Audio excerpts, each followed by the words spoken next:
प्रभु राम देव भगवान अल्लाह खुदा ईश आदि नाम एक ही शक्ति के हैं। वो कैसा है, कहां है, कैसे मिलता है, किसने देखा है? ये प्रश्नवाचक चिन्ह पूर्ण रूप से हटाने के लिए अवश्य सुनिए जगत गुरु तत्वदर्शी संत रामपाल जी महाराज के अमृत वचन, सर्व पवित्र धर्मों के पवित्र शास्त्रों के आधार पर।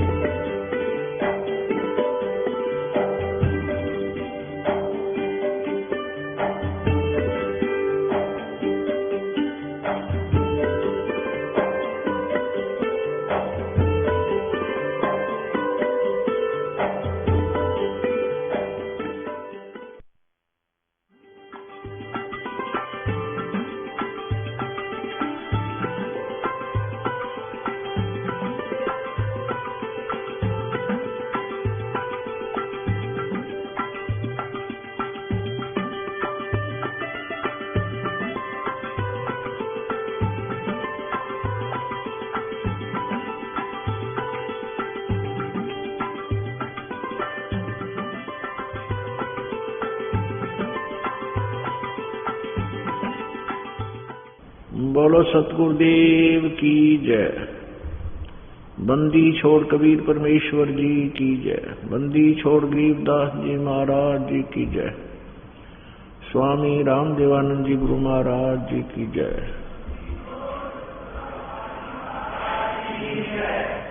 सर्व संतों की जय, सर्व भक्तों की जय, धर्मी पुरुषों की जय। श्री काशी धाम की जय, श्री छुड़ानी धाम की जय, श्री करोथा धाम की जय, श्री बरवाला धाम की जय। सत साहिब ग्रीव नमो नमो सतपुरुष को नमस्कार। गुरु की नहीं सुर नर मुनि जन साधुओं संतों सर्वस्वी नहीं। सतगुरु साहिब संत सब डंडो तुम प्रणाम। आगे पीछे मज हुए तिनको चा कुर्बान। नराकार निर्विषम काल जाल वैवंदनम निर्लेपम निज निर्गुणम अकलनु बेसंदनम। सोहम सुरति समाप्तम सकल समाना नीरतलय उज्ज्वल हीरंबर हरदमम बेपरवा अथाह वार पर नहीं मध्यतम। ग्रीव जो सुमर सिद्ध होई गणनायक गलताना। करो अनुग्रह सोई पारस पद परुआना। आदि गणेश मनाऊं गणनायक देवन देवा। चरण कमल लो लाऊं आदंत करूं सेवा। परम शक्ति संगीतम रिद्धिदाता सोई। अवगत गुण अतीतम सत्य पुरुष निर्मोही। जगदम्बा जगदीशम मंगल रूप मुरारी। तन मन अर्पू शीशम भक्ति मुक्ति भंडारी। सुर नर मुनि जन ध्यावे ब्रह्मा विष्णु महेशा। शेष शेष मुख गावे पूजे आज गणेशा।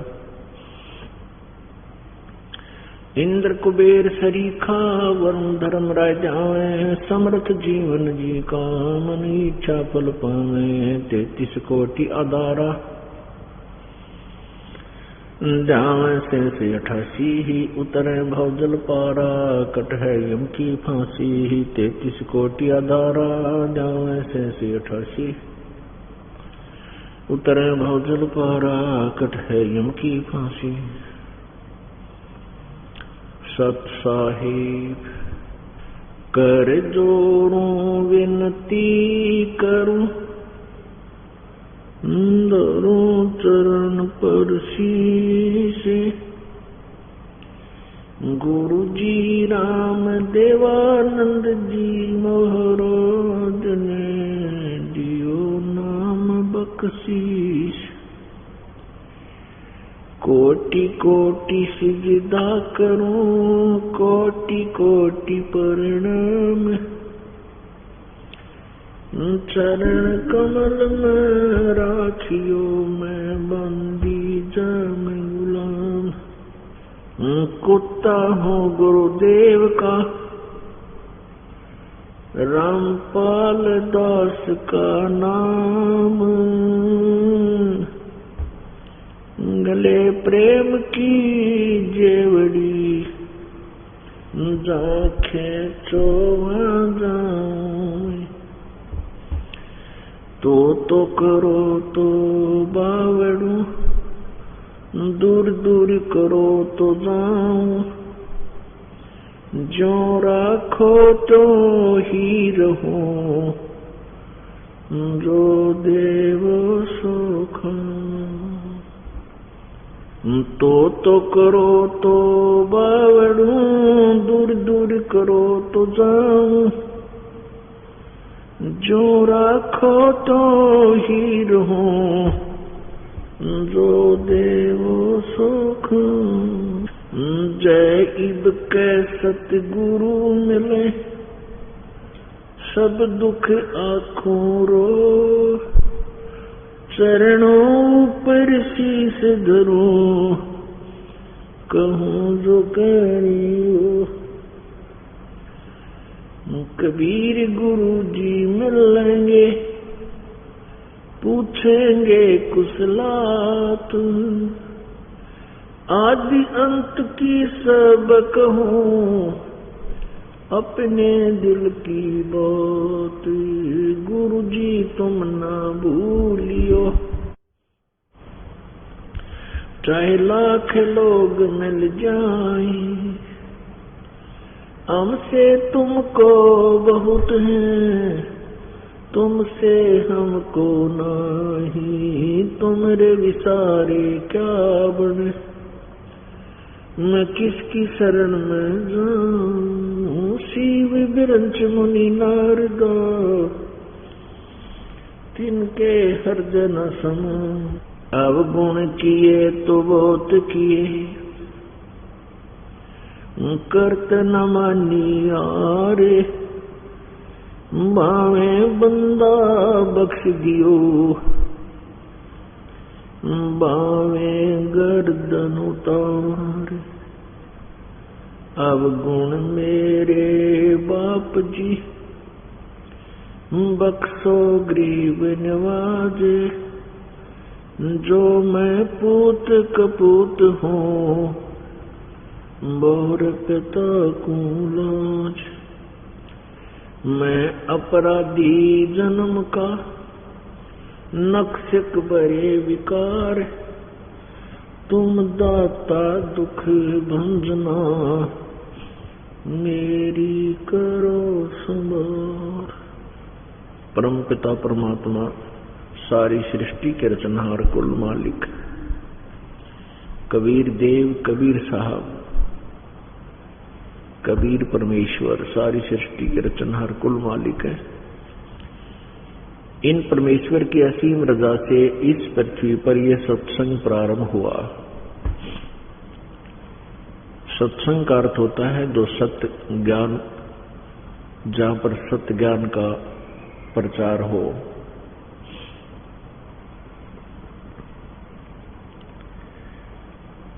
ये सत्संग परमात्मा ने स्वयं ही आकर के 600 वर्ष पहले प्रकट किया था। यहाँ के भगवान, यहाँ के स्वामी ब्रह्म ने, अर्थात इस ज्योत स्वरूपी निरंजन काल ने यथार्थ ज्ञान को छुपा दिया, लोक वेद का प्रचार करवा दिया।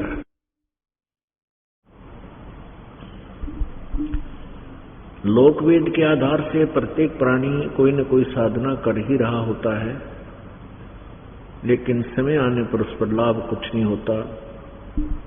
पूर्व संस्कार से उसको लाभ प्राप्त होता नजर आता है, लेकिन वो श्रद्धालु ये सोचता है कि जो साधना मैं कर रहा हूं इसी से मुझे ये लाभ हो रहा है, लेकिन ऐसा नहीं होता।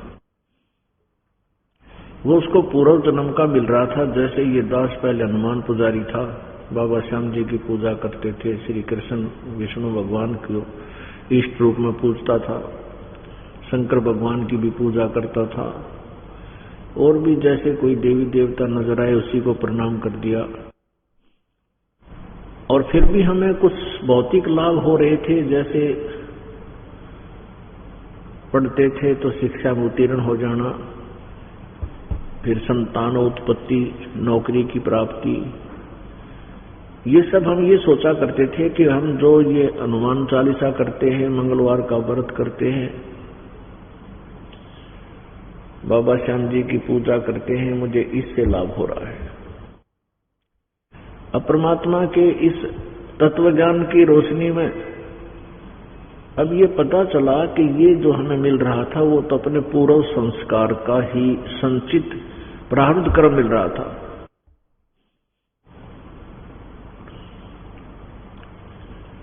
तो ऐसे ही प्रत्येक प्राणी, प्रत्येक श्रद्धालु कुछ न कुछ साधना कर रहा है, उसको भी हानि या लाभ हो ही रहा है।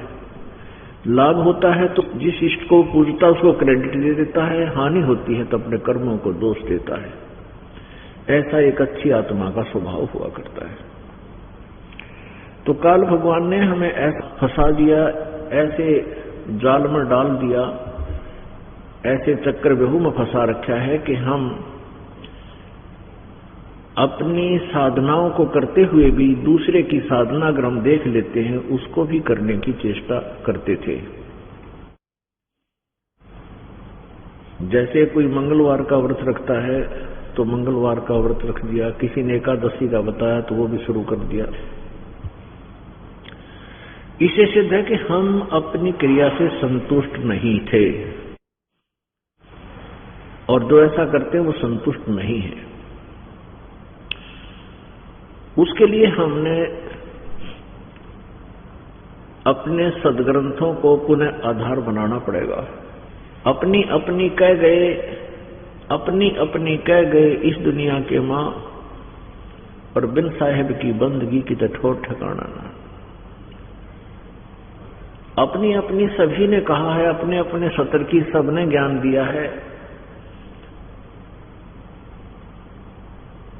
लेकिन तत्व ज्ञान और परमात्मा पूर्ण ब्रह्म की भक्ति के बिना इस जीव का जन्म और मृत्यु का छुटकारा नहीं हो सकता। और यही हमारे ऊपर एक पहाड़ रखा हुआ है दुख का। जन्म होता है तो हमारे ऊपर दुख सुख यहां प्रारंभ हो जाते हैं। जन्म यहां नहीं होगा तो हम सुख स्थान पर रहते हैं जहां कभी दुख नहीं होता। जहां हम पहले रहते थे वो सुख हमें आज भी खटक रहा है, आज भी उसकी चाह हमारे हृदय से गई नहीं है। उस सतलोक वाले सुख को हम यहाँ कोई तो पुत्रों की प्राप्ति में, कोई धन अधिक हो जाए इसलिए वो सोचता है कि मैं सुखी हो जाऊंगा, कोई ये सोचता है कि मेरे पास एक बड़ी ऐसी कोठी हो जाए मैं सुखी हो जाऊंगा। लेकिन यह सुख नाम की चीज नहीं, 21 ब्रह्मांड में आग लगी पड़ी है। ब्रह्मांड 21वां आग लगी है, ये कृत्रिमबाजी सभी ठगी है। तो सुख केवल सतलोक में है। सतलोक में जाए बिना हम चाहे यहाँ राष्ट्रपति बन जावा, पूरी पृथ्वी के शासक बन जावा, लेकिन एक दिन ये जिसको हम इस झूठे सुख को सुख भी मानते हैं, राज प्राप्ति को, ये भी नहीं रहने का, ये भी एक दिन हमारे हाथों से जाएगा। तो फिर सुख कहाँ हुआ? जैसे आपने महावीर जैन जी के बारे में आंखों भी देखा, पढ़ा भी कई बार। अब वो 80 लाख बार तो देवता बने स्वर्ग में, और 60 करोड़ बार गधा, 30 करोड़ बार कुत्ता, 20 करोड़ बार बिल्ली, 20 करोड़ बार हाथी। बता के सुख होया उस स्वर्ग के उस देव पड़ेगा। तो ऐसे हम इस भूल में उलझे पड़े हैं। परमेश्वर ने आकर के हमारी ये चौंध तोड़ी। परमेश्वर ने स्वयं आकर के हमें ये अनमोल ज्ञान दिया, और इस ज्ञान को इन नकली ऋषि महर्षि गुरु ब्राह्मणों ने ऊपर नहीं आने दिया। ये हमारे पक्के दुश्मन रहे हैं, ये काल के दूत रहे हैं, काल तक की सीमाओं में हमें रखना चाहा है, क्योंकि ये स्वयं भी अज्ञानी थे, काल ने इनका मोतिया बंद कर रखा था।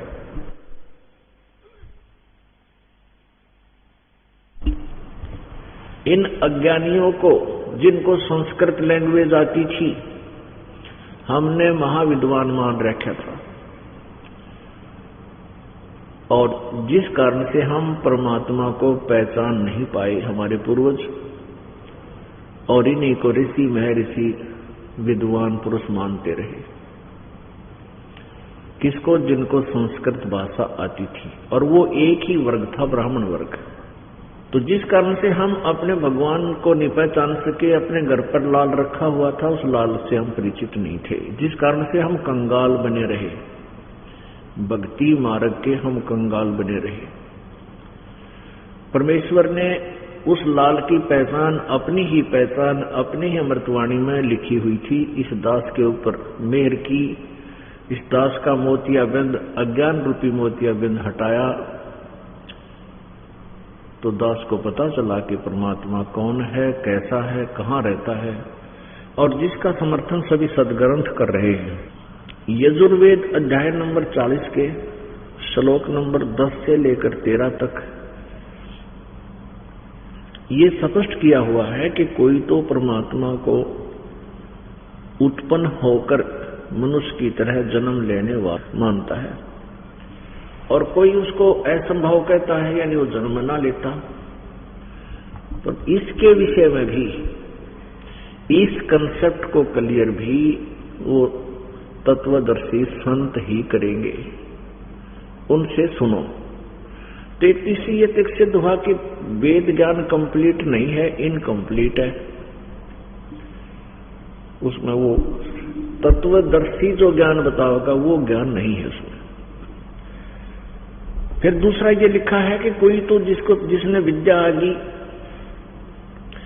विद्या जिसके पास, यानी कोई एक लैंग्वेज का ज्ञान है, तो उसको तो विद्वान कह देते हैं, और अविद्या जिसके पास है, यानी जो अशिक्षित है, अक्षर ज्ञान नहीं है, उसको अविद्वान कहते हो। लेकिन विद्वान और अविद्वान की डेफिनेशन भी तत्वदर्शी संत बताते हैं, उनसे सुनो।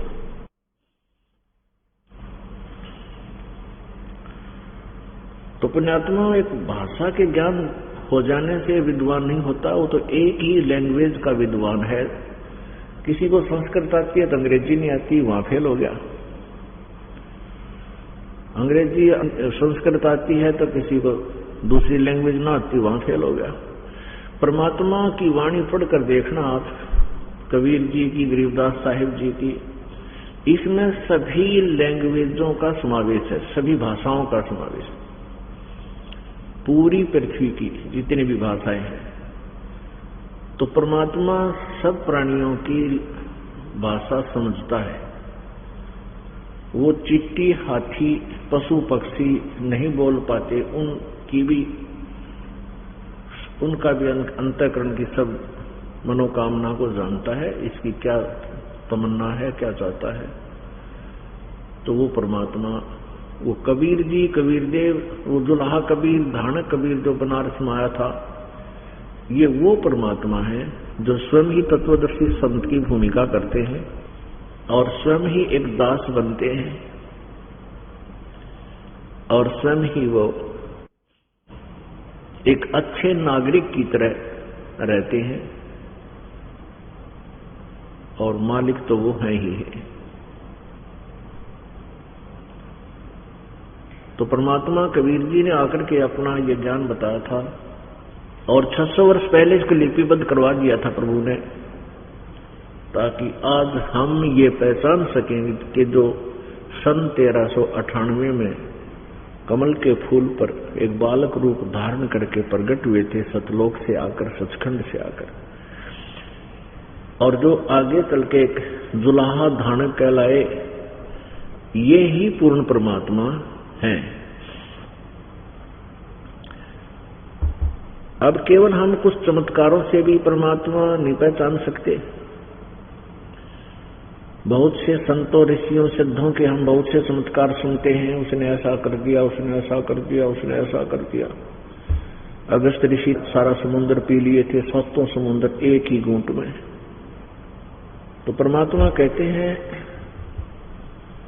कि परमात्मा को पहचानने के लिए हमने अपने सदग्रंथों का सहयोग लेना पड़ेगा, जिसमें परमात्मा की विशेषताएं लिखी हुई हैं। अब परमेश्वर कबीर जी ने बताया है कि भी तुम श्री रामचंद्र जी को और अर्थात विष्णु जी को किस आधार से भगवान मानते हो। कहते हैं समुद्र पाट लंका गयो, वो सीता को भरतारे, अगस्त ऋषि ने सातों पी लिए, इनमें कौन करतार। यदि आप जी श्री रामचंद्र जी को इसी कारण से परमात्मा मानते हो, करतार मानते हो, सृष्टि रचनहार मानते हो कि उन्होंने समुद्र के ऊपर पुल बना लिया था, पत्थर तिरगे थे और समुद्र के ऊपर पुल बनाकर वो परली साइड चला गया था श्रीलंका में। लेकिन अगस्त ऋषि ने सारे समुद्र पी लिए थे, तो इनमें कौन भगवान। फिर क्या बताते हैं, काटे बंधन विपत में, वो कठिन कियो संग्राम, चिन्नो रे नर प्राणिया, ये गरुड़ बड़ो के राम। परमात्मा कबीर जी बताते हैं कि तुम खुद बताते हो कि श्री रामचंद्र जी के नाग फांस में बंध गया था, यानी सर्प इतने प्रकट हो गए थे, उसने श्री राम, श्री लक्ष्मण और सभी सेना सहित ऐसे बांध दिया था जैसे ईंख की पूड़ी बांध दिया रहे, गन्ना न बांध दिया था, ऐसे बांध दिए बिल्कुल वो हल चल भी नहीं सकते थे। तो कहते फिर गरुड़ को याद किया गया और गरुड़ ने आकर के उन राम के नाग फांस को काटा, उन नागों को खाया, काट दिया बीच बीच में, तब वो बंधन मुक्त हुए। कौन? श्री रामचंद्र जी। तो परमात्मा बताते फिर भगवान यू गरुड़ भगवान होया कि रामचंद्र होया, किसको भगवान मानोगे। काटे बंधन विपत में, कठिन कियो संग्राम, चिन्नो रे नर प्राणिया, ये गरुड़ बड़ो के राम। तो पुण्यात्मा, जब तक हम तत्व ज्ञान से परिचित नहीं होंगे हम अध्यात्म मार्ग में सफल नहीं हो सकते। प्रैक्टिकल बाद में होता है, थ्योरी पहले पढ़ी जाती है। जब हमारी थ्योरी ही गलत होगी हमारा जो, तो उसमें प्रैक्टिकल हम करेंगे वो भी गलत ही होगा, रॉन्ग होगा। परमात्मा पूर्ण ब्रह्म ये प्रत्येक युग में आते हैं और काल भगवान अपने इस पाप कर्म से चूकता नहीं, दुष्ट कर्म से ये प्रत्येक प्राणी को अज्ञानी बनाने की चेष्टा करता रहता है। तो परमात्मा क्या बताते हैं, चारों युग में संत पुकारे, कूक कहा हम हेल रे, हीरे माणक मोती बरसे, ये जग चुगता डेल रे। चारों युगों में हम पुकारे, चारों युगों में संत पुकारे, यानी मेरे से परिचित मेरे पुण्यात्माओं ने चारों युगों में आवाज लगाई मेरे विषय में। और फिर मैं भी आकर के आवाज लगा लगा के, परमात्मा कहीं चौराहे पर खड़े हो जाते थे, अपनी इस मीठी अमृतवाणी को बोलना शुरू कर देते थे। जैसे आपने मेला में देखा होगा कि देखो रागनी गान लाग रहा है, कोई बंसुरी बजा रहा है, तो कुछ खुड़का दुड़का होता है, उसी तरफ आकर्षण होता है। तो ऐसे परमात्मा खड़े हो जाते थे, अपनी प्यारी आवाज में अमृतवाणी को सुनाते थे, लोग काफी देर सुनते थे। फिर एक आध कोई दुखी आता था, परमात्मा उसको आशीर्वाद देकर देते थे, उसको राहत मिल जाती थी। वो 20 जगह 100 जगह गुण गाया करता था। पहले समय में इतने नेक व्यक्ति होते थे, किसी एक को लाभ किसी संत से हो जाता तो 100 जगह गुण गाता था, जाकर वो 100 जगह वाले भी आगे गुण गाते थे, भाई वो बड़ा महापुरुष है, उनका इतना सुख हो गया। आज एक के घर में 10-10 सुख दे रखे परमात्मा ने, और फिर भी नीत साबित नहीं होती कि हम ठीक ठिकाने लाग रहे हैं। यानी एक एक हानि हो जाए उसी दिन ढीले उठ छोड़ कर दूर चले जाए। और आज इतना बिगाड़ दिया हमारे अंतःकरण को इस कालना ज्ञान से। मान लीजिए आप जी किसी अन्य अपने मित्र प्यारे या रिश्तेदार से कहते हो कि हम ऐसे ऐसे संत जी के पास जाते हैं, बरवाला आश्रम है, रामपाल महाराज है, और उनसे हमें ये लाभ हो गया। करते तो कबीर जी हैं, पर दास को मैं तो महिमा दी हुई है। तो रिश्तेदार भी ना माने इस बात में, ना लो क्यों होगा करो, यदि इतने ढीठ हो गए हम।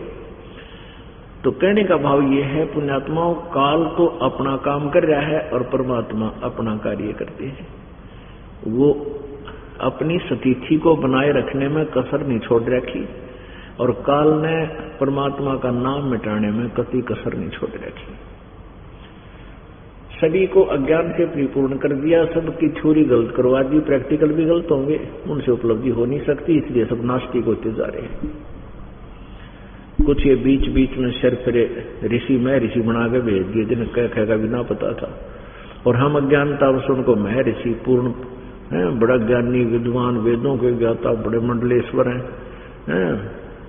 को छोटा मोटा किसी से चमत्कार हो गया, उसको उसके पीछे लग दिए, वो बड़ा सिद्ध पुरुष है, भगवान में पड़ा है। तो अब इस अज्ञान को हटाने में इस दास को बहुत कठिनाइयां आ रही हैं,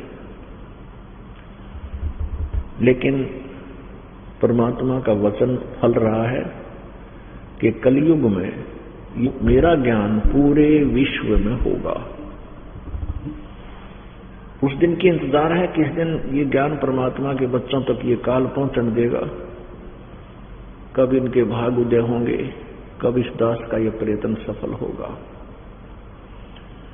लेकिन होगा, ये तो गारंटीड है, इसमें तो क्योंकि परमात्मा का वचन टल नहीं सकता, वो तो अटल है। तो पुण्यात्माओं, परमात्मा ने कहा कि भाई मैं चारों युगों में आए और अब मैं अपने प्यारी आत्माओं को मिलता हूं, उनको अपना साक्षी बनाता हूं, फिर वो मेरा गुणगान करते हैं। पर ये काल के दूत इस तत्व ज्ञान को मेरी प्यारी आत्माओं तक जाने नहीं देते। परमात्मा कहते हैं, चारों युग में संत पुकारे, कूक कहा हम हेल रे, हीरे माणिक मोती बरसे ये जग चुगता डेल रे। क्या बताते हैं? सतयुग में सत सुकृत अवतारा, त्रेता नाम मुनिंदर मेरा, द्वापर में करुणा में कहाया, कलयुग नाम कबीर कटेरा।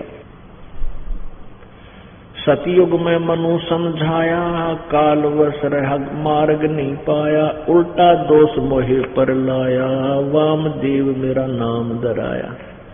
परमात्मा बता रहे हैं अपनी प्यारी आत्मा धर्मदास जी को, धर्मदास मैं प्रत्येक युग में आता हूं।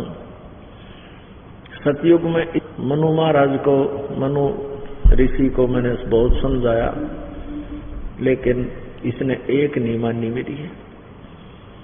मैं सच्चाई कहूं, परमात्मा साकार है, मनुष्य जैसा है, एक देशीय है, एक स्थान पर रहता है,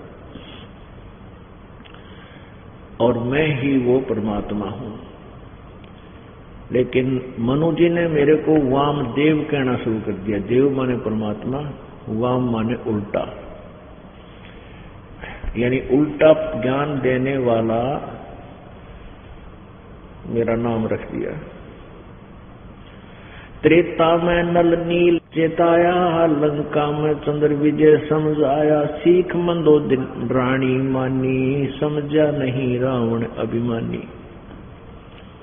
कहते हैं त्रेता युग में जब हम आए, नल और नील नाम के दो भक्त, इनको समझाया, और लंका में चंद्र विजय नाम का राजा था, उसको भी हमने ज्ञान दिया। राजा नहीं था, चंद्र विजय नाम का एक भाट था, उसको समझाया। और सीख मंदोदरी रानी मानी, समझा नहीं रावण अभिमानी। रावण की पत्नी मंदोदरी जी ने मेरा ज्ञान, मेरी बात को स्वीकार किया, लेकिन ये रावण अहंकारवश, रावण ने नहीं मेरी बात को स्वीकार किया। विभीषण कीनी सेवा हमारी, ताते हुआ लंका छत्रधारी। कि विभीषण ने भी मेरी बात को स्वीकार किया, मुझे गुरु रूप में स्वीकार किया, मेरी सेवा की, जिस कारण से उसको लंका का छत्र उसके सिर पर रख दिया, ताज, यानी लंका का राजा बनाया। 3 दिवस राम अर्ज लगाई, समुद्र प्रकट युक्त बताई, नल नील की शक्ति बताई, नल नील में मस्ती छाई। उन नहीं कीन्या याद गुरुदेव, ताते हम शक्ति छिन ले। नल नील को लगी अंगाई, ताते पत्थर तेरे नी भाई। मैं कीने हल्के वे पत्थर भारी, से तू बांध रघुवर से ना तारी। दीने शरण राम जब मोरे, लक्ष्मण ने दोहों कर जोड़े। अब परमात्मा ने 600 वर्ष पहले ये सारी कथा बताई थी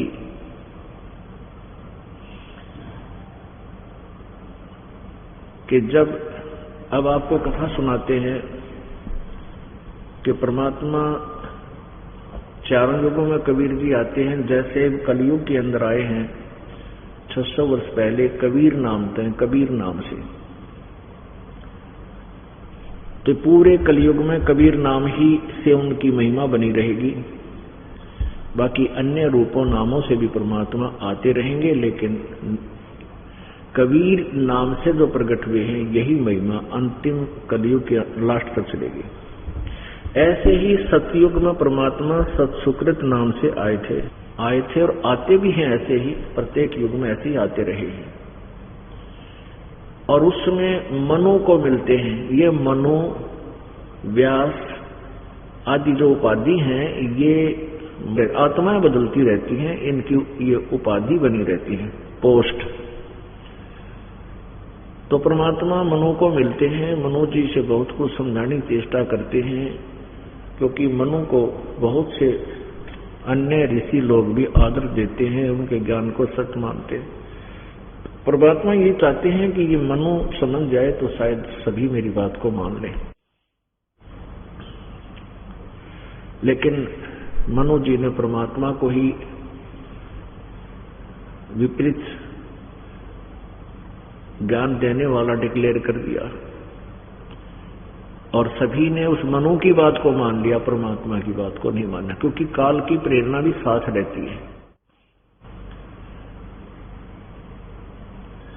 त्रेता युग में परमात्मा मुनिंदर राम से आए थे और जगह जगह अपना सत्संग किया करते थे।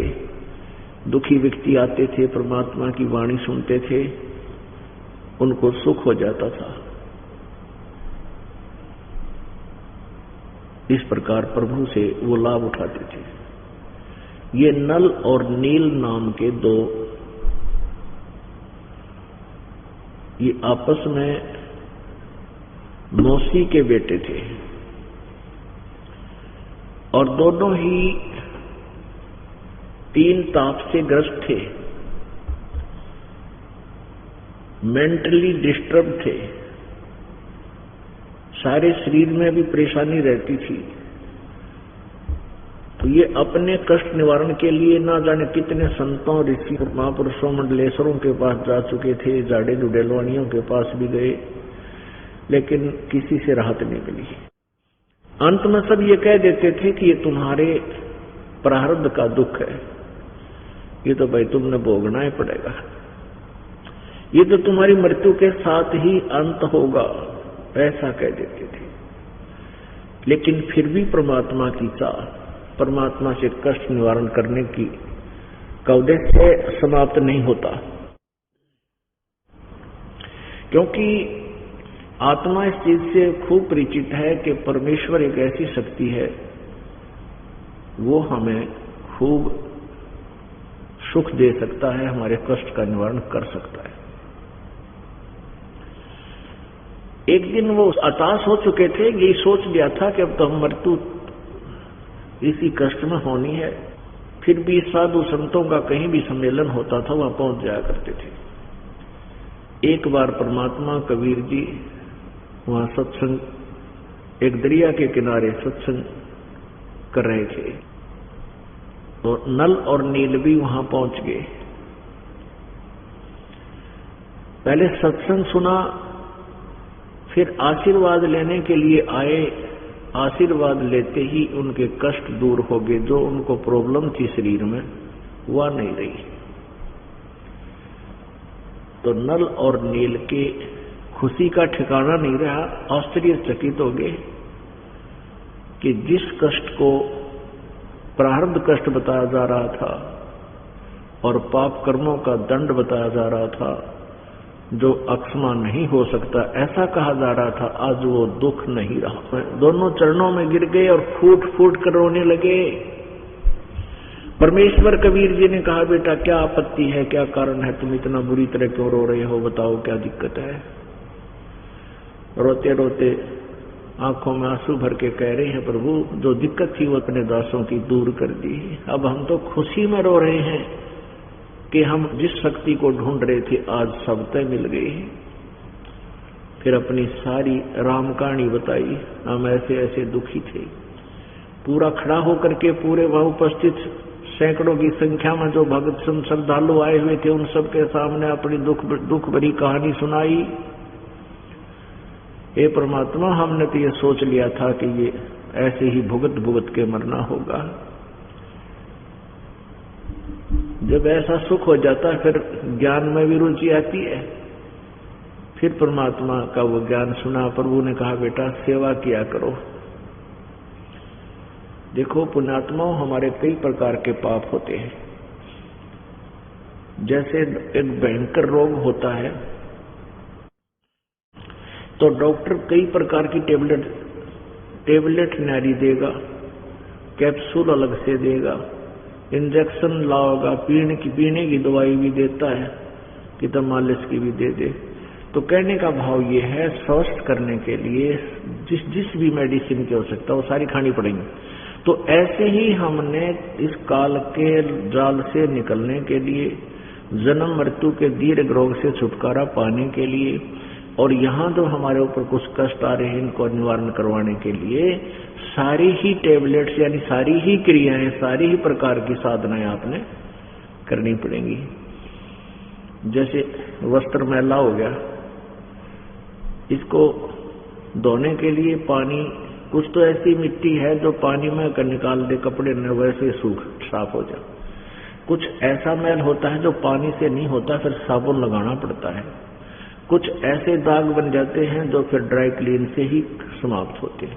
तो ऐसे हमने अपने अंतःकरण को, अपने इस आत्मा को निर्मल करने के लिए सभी क्रियाएं करनी पड़ेंगी। तो शारीरिक जिस पे बन सकता है शारीरिक सेवा अवश्य करें, दाव लगते ही, और नीत न्यू रहे कि मैं ये सेवा करूं। नंबर नहीं आवे तो भी आपकी जो आत्मा श्रद्धा थी कि मुझे दाव लगे तो मैं ऐसी सेवा कर दूं, तो आपका वो सेवा होगी। तो ऐसे शारीरिक सेवा भी, क्योंकि इस मिट्टी का क्या बनेगा, ये जो शरीर आपका है ये 5 तत्वों से बना हुआ है, और जब इसको सभा करेंगे, अंत हो जाएगा, जब इसका देह अंत हो जाएगा तो ये जो है ना 2 तास राख बनेगी, गद्दे लोटा करेंगे जो आज फूले फरे हैं, पता नहीं कि अभिमान मान रहे हैं। तो इस मिट्टी को आज भी मिट्टी है तो मिट्टी, पर हम इसको स्वीकार नहीं कर पा रहे अपनी अज्ञानता अभिमानवश। तो इसलिए यहाँ अपने मालिक के दरबार में आकर के अपने अस्तित्व से परिचित हो जाना चाहिए। ये क्या औकात है जीव की, तो सेवा करनी चाहिए और इस मिट्टी को मिट्टी ही समझना चाहिए। ये मिट्टी बहुत अनमोल है जो मनुष्य शरीर वाली है। इसे हम मोक्ष रूपी सोना उत्पन्न कर सकते हैं, और यदि ये काम नहीं किया, ये क्रिया नहीं बनी, तो फिर इस मिट्टी का कोई यूज नहीं, चाहे लाख वर्ष इसमें पड़े रहना।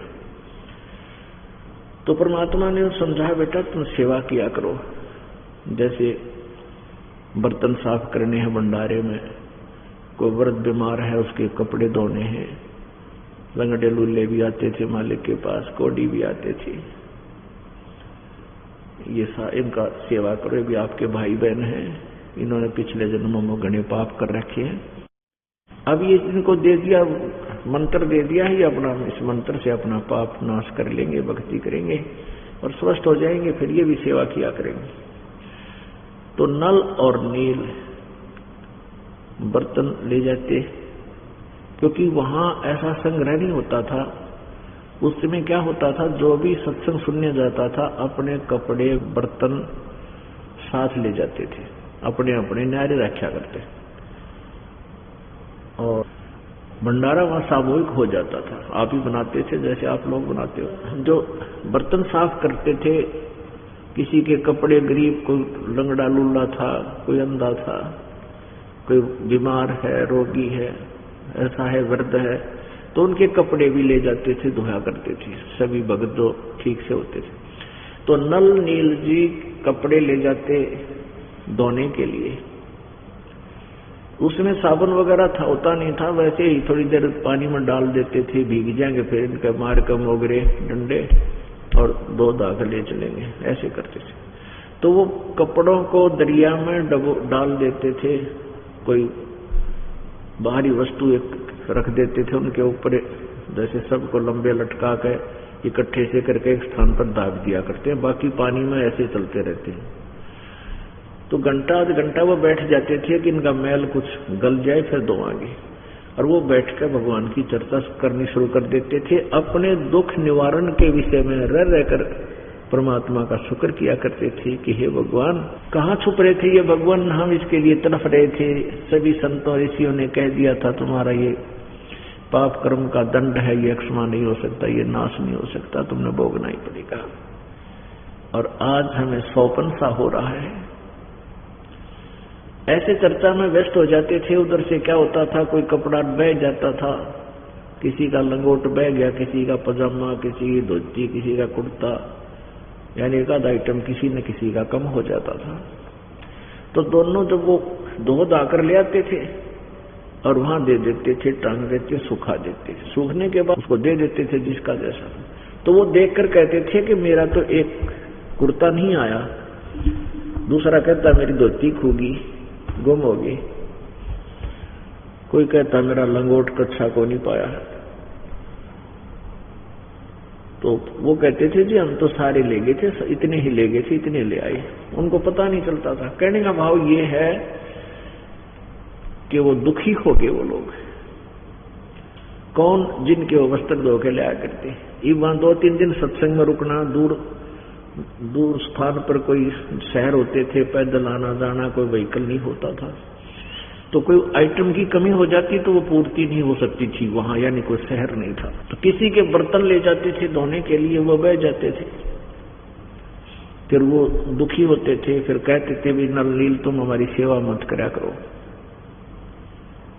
इससे अच्छा तो हम ही अपना दुख सुख पाके अपना ठीक बर्तन धो लेंगे कपड़े को। फिर वो रोने लग जाते थे अपने दुख को याद करके, कहीं हमें फिर वो आपत्ति ना आ जाए, हमारी सेवा छूट जाए और कहीं आपत्ति ना आ जाए। तो नलनील कहते थे जी अब के नहीं, हम बिल्कुल संभाल कर लाएंगे। तो फिर भी कोई इनको आइटम किसी न किसी का रह जाता था, क्यों, तो बोले वाले थे। तो उन्होंने सबने मिलकर गुरुजी से कहा, गुरुदेव ये नलनील सेवा तो बहुत करते हैं प्रभु, लेकिन हमारे लिए समस्या पैदा कर देते हैं। बर्तन धोने जाते हैं, किसी की कटोरी नहीं है तो थाली, किसी की थाली नहीं है, किसी का कपड़े धोते हैं तो किसी की धोती नहीं है, किसी कुर्ता खो दिया।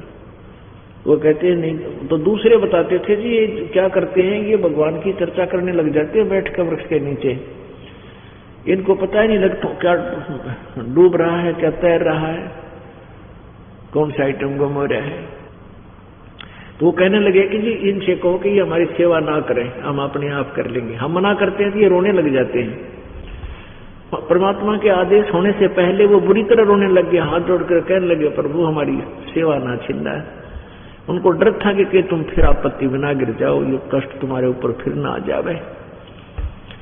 प्रभु गुरुदेव कहीं मना ना कर दे तुम्हें सेवा करने से। कहने लगे प्रभु हम बिल्कुल नहीं, आगे से बहुत ध्यान रखेंगे, बहुत ध्यान रखेंगे, हमारी सेवा ना छीनना मेरे दाता। तो तो दूसरे कहने लगे जी आई बार ये यूं ऐसे ही कहते हैं, अब के ध्यान रखेंगे, पर ये इनके बस की बात नहीं है। तो परमात्मा ने कहा बेटा रो ना नल नील, आज से मैं तुम्हें आशीर्वाद देता हूं कि तुम्हारे हाथ से कोई भी वस्तु जब तुम जल में डालोगे डूबेगी, नीचे पत्थर भी क्यों ना हो। पुण्यात्माओं, काशी की थाली हो चाहे बेला, पहले काशी के बर्तन ज्यादा होते थे, काशी धातु के, कांसी धातु के, तो वो डूबते ही डूबते थे, वो तैरते ही नहीं कभी। तो उसके बाद वो कांसी के बर्तन भी अगर वो जल में डाल देते थे, भर जाते थे पानी के, लेकिन डूबते नहीं थे, यूं पानी के भरकर भी ऐसे स्थिर रहते थे, दरिया चल बहती रहती थी, धारा में भी नहीं बहते थे। और कपड़े डाल दिए उन्होंने अपने हाथ से, तो कपड़े वहीं पानी के अंदर डूबे हैं लेकिन बहेंगे नहीं, वो वहीं खड़े हो जाते थे, वही निकालते तो निकलते थे। ऐसी स्थिति आ गई तो सबको राहत की सांस मिली। परमात्मा कहते हैं गोता मारूं स्वर्ग में, गोता मारूं स्वर्ग में, जा बैठूं पाताले, गरीबदास ढूंढता फिरूं अपने हीरे माणिक लाले। अपनी मौत हीरे माणिक। परमात्मा कहते हैं मैं एक क्षण में स्वर्ग में पहुंच जाता हूं, एक क्षण में पाताल में चला जाता हूं। किस उद्देश्य से कि अपने हीरे मोती यानी अपनी वरिष्ठ आत्माओं को, वरेणी आत्माओं को, अच्छी आत्माओं को, प्यारी आत्माओं को ढूंढता रहता हूं।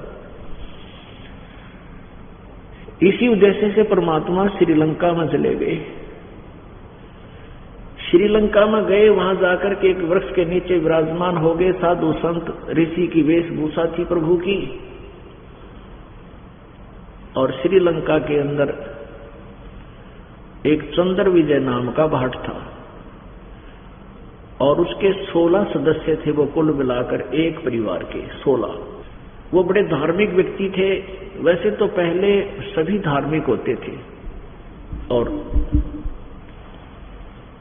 परमात्मा से डरने वाली आत्माएं हुआ करती थी। कोई भी घर खाली नहीं था जिसमें थोड़ी बहुत ईश्वर चर्चा ना होती हो। वेदों को आधार माना जाता था, वेदों से ये सब साधनाएं किया करते थे। ये जय गणेश देवा, ये आरती उस टाइम नहीं थी, इस तरह की बनावटी नहीं थी। चंद्र विजय सुबह सुबह फ्रेश होने के लिए बाहर जाने लगा तो रास्ते में साधु संत दिखाई दिए। परमात्मा की वाणी है, कबीर दर्शन राम का, कबीर दर्शन साधु का, मुख पे बसे सुहागे, दर्श उन्हीं को होत है भाई जिनके पूर्ण भागे। कबीर दर्शन संत का, परमात्मा आवे याद, लेखे में वो ऐस में, बाकी काश में बाद।